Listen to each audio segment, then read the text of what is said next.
అందరికీ నమస్కారం. నేను మీ ఆడ రాజు.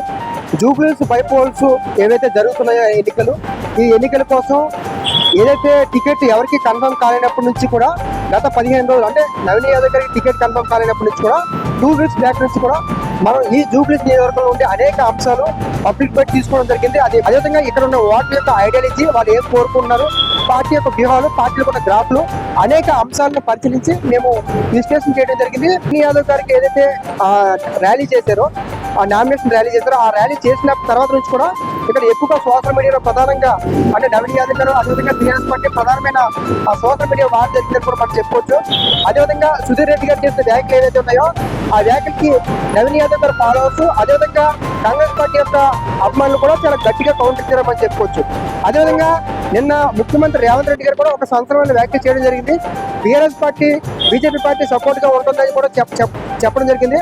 అదేవిధంగా మొన్న జరిగిన సార్వత్రిక ఎన్నికల్లో బీఆర్ఎస్ పార్టీకి వచ్చిన ఓట్ షేరింగ్, అదేవిధంగా పార్లమెంట్ ఎన్నికల్లో వచ్చిన ఓట్ షేరింగ్ బీజేపీ పార్టీ తగ్గిపోయిందని, కాబట్టి ఖచ్చితంగా బీఆర్ఎస్ పార్టీ పార్లమెంట్ ఎన్నికల్లో బీజేపీ సపోర్ట్ చేయడం వల్లే బీఆర్ఎస్ పార్టీకి ఉన్న ఓట్ షేరింగ్ తగ్గిపోయిందని, ఇప్పుడు కూడా బీజేపీకి బీఆర్ఎస్ పార్టీ సపోర్ట్ చేస్తానని కూడా నేను రేవంత్ రెడ్డి గారు చెప్పడం జరిగింది. ఇదే అంశాన్ని నేను గత 5 రోజుల క్రితం ఎవరైతే మన కార్మిక నగర్కి కేటీఆర్ గారు వచ్చి మీటింగ్ పెట్టడం జరిగింది జూబ్లీహిల్స్ నియోజకవర్గంలో.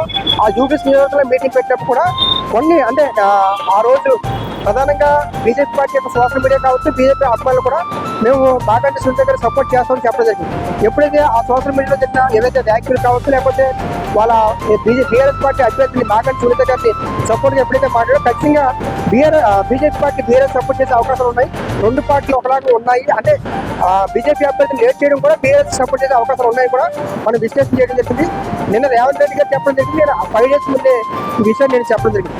అదేవిధంగా ప్రధానంగా మనం చూసుకున్నట్లయితే మాత్రం ఈ యొక్క జూబ్లీహిల్స్ నియోజకవర్గంలో ప్రధానంగా మనకి కాంగ్రెస్ పార్టీ యొక్క సంబంధించిన అంశం ఎవరైతే ఓటర్స్ ప్రధానంగా కోరుకుంటుంది ఏంటంటే మాకు అందుబాటులో ఉండే నాయకుడు కావాలని చెప్పి ఈ జూబ్లీహిల్స్ నియోజకవర్గంలో ఉన్న ప్రజలు ప్రధానంగా కోరుకుంటున్నారు. అదేవిధంగా జూబ్లీహిల్స్ నియోజకవర్గంలో ఉన్న బస్తీలు యూసఫ్గూడ, రమేష్ నగర్, కార్మిక నగర్ ఇలాంటి ఏవైతే బస్తీలు ఉన్నాయో, కృష్ణానగర్ ఇలాంటి ఏ బస్తీలు ఉన్నాయో ఈ బస్తీల్లో ప్రధానంగా వాటర్ సమస్య, డ్రైనేజ్ సమస్య, ఇలా అనేక ప్రధానమైన దీర్ఘకాల సమస్యలు ఉన్నాయి. ఈ సమస్యలను ఎవరు పరిష్కరిస్తారో అన్న భావనలో కూడా ఉన్నారు.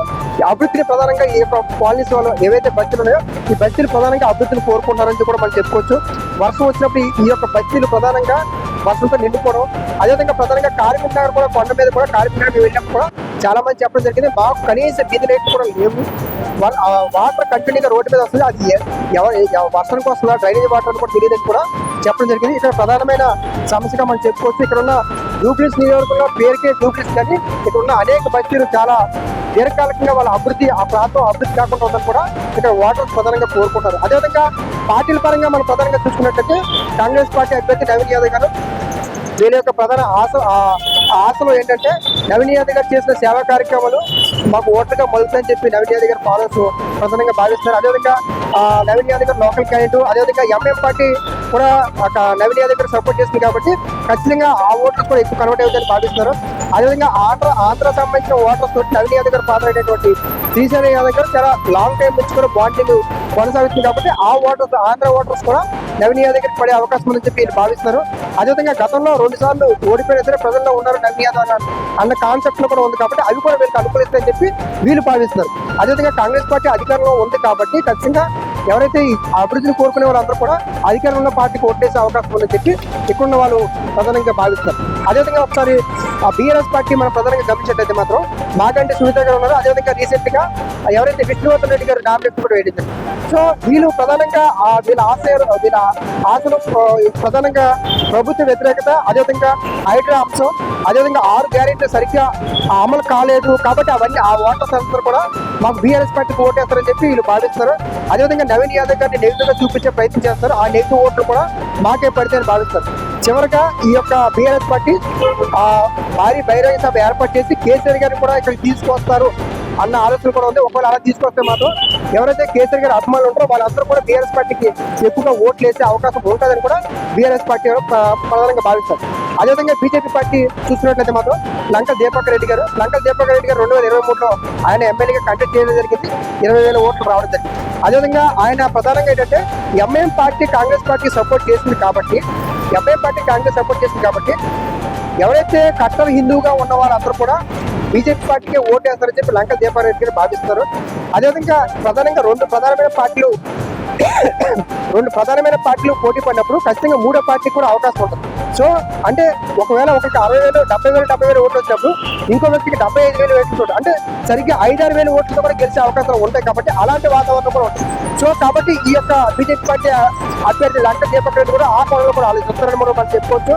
అదేవిధంగా చివరిగా యూపీ సీఎం అయిన యోగినాథ్ గారిని కూడా ఈ జూబ్లీస్ నియోజకవర్గానికి పిలిపించి ప్రచారం చేయించాలి, బీజేపీ పార్టీని ఏదైనా గెలిపించాలి అని చెప్పి బీజేపీ పార్టీ నాయకులు కూడా చాలా బలంగా ఉన్నారు.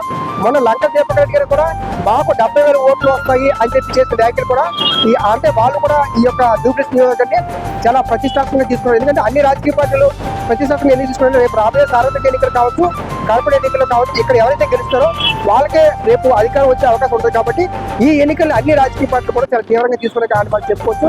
కాబట్టి ఏదైనా మాత్రం ఈ రోజుకున్న అన్ని అంశాన్ని రాజకీయ పార్టీ వ్యూహాలు, వాళ్ళ వాతావరణాలు, వాళ్ళ పరిస్థితులు, ఓటర్ ఐడియాలజీ, ఇప్పటి వరకు వేసిన ఓట్లు ఎవరైతే నామినేట్ చేసిన వాళ్ళు 127 మంది ఉన్నారు.